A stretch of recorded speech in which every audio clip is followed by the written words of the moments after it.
물론입니다.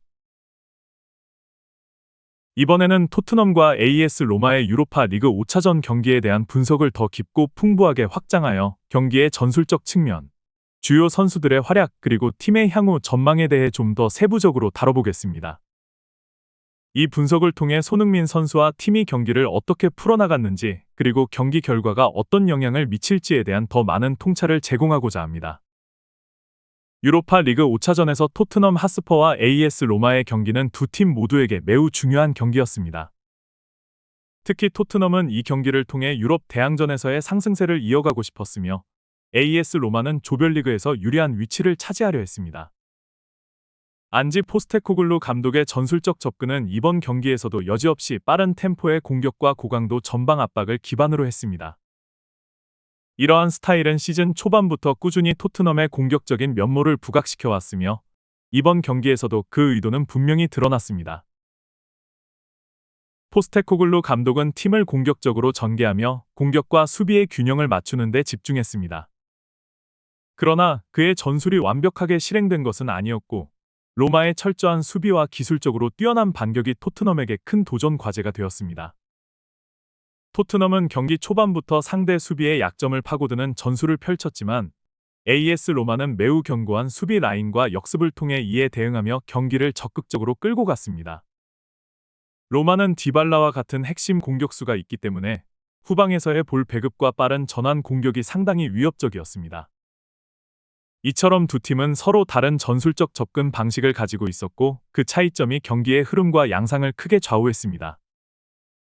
토트넘은 공격적인 압박과 빠른 템포의 축구로 상대를 괴롭히려 했고 로마는 안정된 수비를 바탕으로 세트피스와 역습을 통해 토트넘의 강력한 공격을 저지하려 했습니다. 이러한 전술적 차이는 경기에서 몇 차례 중요한 전환점을 만들어냈습니다. 경기 초반 토트넘의 손흥민은 그야말로 경기의 흐름을 바꾸는 중요한 역할을 했습니다. 경기 시작 1분도 되지 않아 토트넘은 상대 수비의 실수로 인해 페널티킥을 얻게 되었고 손흥민이 이 기회를 놓치지 않았습니다. 손흥민의 침착함과 정확한 마무리는 단순한 골 그 이상의 의미를 가졌습니다. 그는 이번 시즌 유럽 대항전에서 정확한 골 감각을 보여주며 팀을 심리적으로 안정시키는 중요한 역할을 했습니다. 손흥민은 페널티킥을 차기 전 긴장감을 유지하며 상대 골키퍼의 움직임을 읽고 완벽한 타이밍으로 공을 차넣었습니다. 그의 슈팅은 골문 구석으로 정확히 들어갔고 골키퍼는 한 발짝도 움직일 수 없었습니다. 이 골은 단순한 득점 그 이상의 의미를 가지며 토트넘에게 심리적 우위를 제공했고 경기를 유리한 쪽으로 이끌어가는 중요한 출발점을 마련했습니다. 손흥민은 이번 골로 유럽 무대에서의 침착한 리더십을 다시 한번 확인시켜 주었으며 토트넘 공격의 핵심으로서의 역할을 분명히 했습니다. 하지만 손흥민의 골은 경기 초반에 불과했습니다. 후속 상황에서 로마가 반격을 시작하며 경기가 복잡해지기 시작했고 토트넘은 후속골을 넣기 위한 전략적 조정이 필요하게 되었습니다. 그러나 손흥민의 선제골은 팀이 더 큰 압박을 받을 때도 침착하게 경기를 이어갈 수 있도록 해주었으며 그가 팀의 에이스 역할을 톡톡히 해냈다는 것을 보여주는 장면이었습니다. 로마는 첫 실점 이후에도 패기 있는 반격을 이어갔습니다. 디발라와 같은 핵심 공격수가 있어 로마는 언제든지 위협적인 역습을 감행할 수 있었습니다. 그리고 이런 기회는 세트피스에서 찾아왔습니다. 경기 19분, 로마는 프리킥 상황에서 은디카의 헤딩으로 토트넘의 골문을 열었습니다. 이 골은 토트넘 수비진의 집중력 부족과 세트피스에서의 취약성을 드러내는 실점이었습니다. 세트피스에서 실점을 허용하는 것은 포스테코글루 감독에게 큰 고민거리입니다. 토트넘은 이번 시즌 여러 차례 세트피스에서 실점을 했고 그에 따른 방어가 필요하다는 점을 분명히 인식해야 했습니다. 특히 이번 실점은 로마의 조직적인 세트피스 준비와 토트넘 수비의 불안정한 대응에서 발생한 문제였으며 이러한 실수는 앞으로 더 강력한 상대들과의 경기에서 치명적인 결과를 초래할 수 있습니다.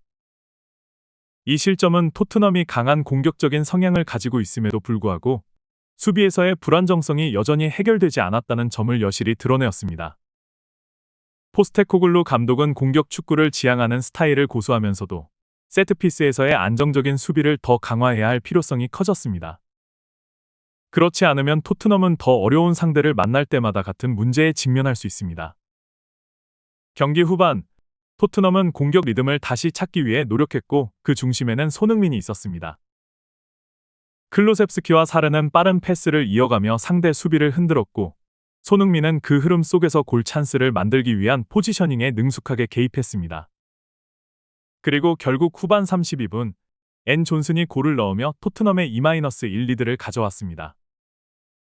이 골은 팀워크의 결정적 순간이었고 토트넘은 다시 경기를 주도하기 시작했습니다. 손흥민은 이 과정에서 중요한 패스 플레이와 공간 창출을 통해 팀의 공격에 중요한 기여를 했습니다. 비록 그가 득점을 기록하지는 않았지만 그의 이타적인 플레이와 상대 수비를 끌어내는 움직임은 토트넘 공격의 전개에서 핵심 역할을 했습니다. 손흥민은 이번 경기에서도 자신만의 득점뿐만 아니라 팀 공격의 연결고리로서의 역할을 충실히 해냈습니다.